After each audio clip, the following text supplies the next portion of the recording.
In every village, there are things that speak without saying a word, like a carved drum that holds the memory of every festival, a cooking pot passed down from grandmother to grandchild, and sometimes a stool, not just wood, not just a seat, but a voice, a weight, a legacy.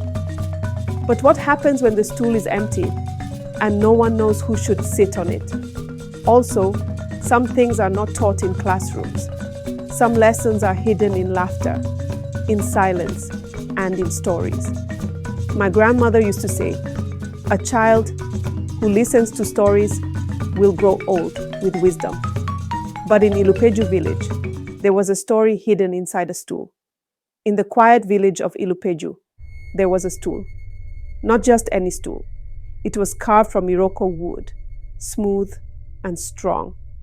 It stood in the middle of Papa Adi's living room. No one ever sat on it. Children would point and ask, "Who is it for?" And the answer was always the same. That stool is for the one who listens. Now, Papa Ad was the oldest man in the village. His back was bent, but his voice was strong. Every evening, children gathered in his home to hear his stories about tortoises that tricked lions, rivers that sang, and trees that whispered secrets. One day, a boy named Tunde arrived. He had just moved back from the city with his mother. Tunde didn't speak Yoruba well.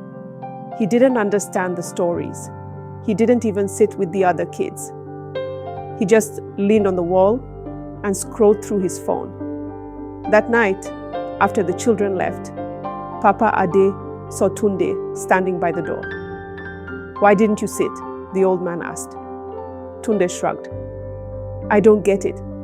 These stories, they're not real." Papa Ade smiled and tapped the stool. "This stool is waiting for someone like you." Tunde frowned. "Why me?" "Because stories aren't just for fun," Papa Ade said. "They teach us who we are, what we value, where we come from." "But I was born in Lagos," Tunde replied. "I don't even know the village well." Papa Ade laughed gently. "That's why you must listen. Even a tree that grows far from its roots still needs the soil." The next evening, the stool remained empty again. But on the third day, Tunde came early. He didn't bring his phone. He didn't lean on the wall. He sat on the stool. Everyone turned to look.